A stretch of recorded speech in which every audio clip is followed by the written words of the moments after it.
മറ്റൊരു വാർത്തയിലേക്ക് കെ.ടി. ജലീലിനെതിരായ തെളിവുകൾ ഇന്ന് ഹൈക്കോടതിയിൽ നൽകുമെന്ന് സ്വർണ്ണക്കടത്ത് കേസിലെ പ്രതി സ്വപ്ന സുരേഷ്.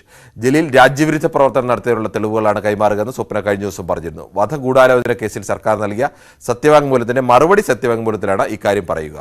കൂടുതൽ വിവരങ്ങളുമായി MS അനീഷ് കുമാറാണ് ചേരുന്നത്. അനീഷ്, സ്വപ്ന അവകാശപ്പെടുന്നത് രാജ്യവിരുദ്ധ പ്രവർത്തനത്തിനുള്ള തെളിവുകൾ ജലീലിനെതിരായത് സ്വപ്നയുടെ പക്കലുണ്ട്, അതെന്ന് നൽകുമെന്നാണ്. എന്താണ് കൂടുതൽ വിവരങ്ങൾ?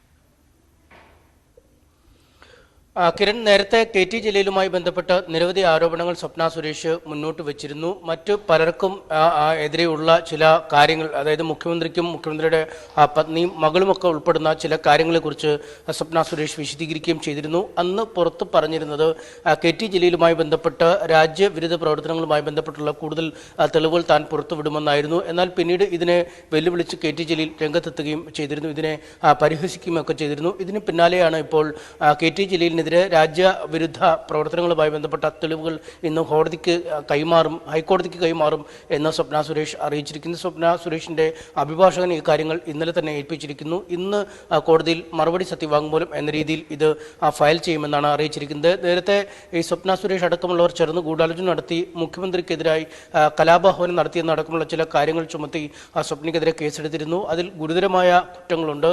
ഈ സ്വപ്ന സുരേഷിന്റെ വെളിപ്പെടുത്തലുകൾക്ക് ശേഷം കലാപമാണ് സംസ്ഥാനത്ത് നടന്നതടക്കമുള്ള കാര്യങ്ങൾ കോടതിയിൽ സർക്കാർ പറഞ്ഞിരുന്നു. ഇന്നലെയും കേസ് പരിഗണനയ്ക്ക് വന്നെങ്കിലും തിങ്കളാഴ്ചത്തേക്ക് മാറ്റുകയായിരുന്നു. ഇതേ തുടർന്നാണ് ഇന്ന് മറുപടി സത്യവാങ്മൂലം ഫയൽ ചെയ്യാനിരിക്കുന്നത്. എന്തായാലും കോടതിയിൽ മറുപടി സത്യവാങ്മൂലം ഫയൽ ചെയ്ത ശേഷമാവും ഏതു തരത്തിലുള്ള കാര്യങ്ങളാണ്, എന്തൊക്കെ തെളിവുകളാണ് ഇതുമായി ബന്ധപ്പെട്ട് കോടതിയിൽ സമർപ്പിക്കപ്പെട്ടത് എന്ന് നമുക്ക് അറിയാൻ കഴിയൂ. എന്തായാലും ഇന്ന് ഫയൽ ചെയ്താൽ അധികം വൈകാതെ തന്നെ ഇതിൻ്റെ രേഖകൾ കോടതി രേഖകളായി തന്നെ പുറത്തു വരും എന്നാണ് നമുക്ക് മനസ്സിലാക്കാൻ കഴിയുന്നത്. ഒപ്പം ഈ സ്വർണ്ണക്കടത്തുമായി ബന്ധപ്പെട്ട അനുബന്ധ കേസുകളുടെ ഭാഗമായുള്ള ലൈഫ് മിഷൻ ക്രമക്കേടുമായി ബന്ധപ്പെട്ടൊക്കെയുള്ള അന്വേഷണം CBI ഉദ്യോഗസ്ഥരും തുടരുകയാണ്. ഇന്ന് സ്വപ്ന സുരേഷിനെ മൊഴി നൽകാനായി വിളിച്ചിട്ടുണ്ട്. കഴിഞ്ഞ ദിവസം സന്ദീപ് നായരുടെ മൊഴി രേഖപ്പെടുത്തിയിരുന്നു. എന്തായാലും അന്വേഷണ സംഘത്തിന് മുമ്പാകെ ഹാജരാകും എന്നാണ് സ്വപ്ന സുരേഷ് അറിയിച്ചിരിക്കുന്നത്. ഏതാണ്ട് 11 തന്നെ ഈ CBI സംഘത്തിന് മുമ്പേക്ക് പോകും എന്നാണ് നമുക്ക് ഇപ്പോൾ മനസ്സിലാക്കാൻ കഴിയുന്നത്. ഇതിന് മറുവശത്ത് സ്വർണ്ണക്കടത്ത് കേസുമായി ബന്ധപ്പെട്ട കേസുകളുടെ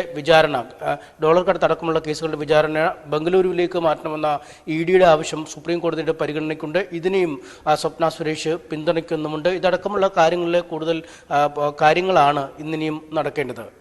ശരി, MS അനീഷ് കുമാറാണ് വിവരങ്ങൾ നൽകിയത്.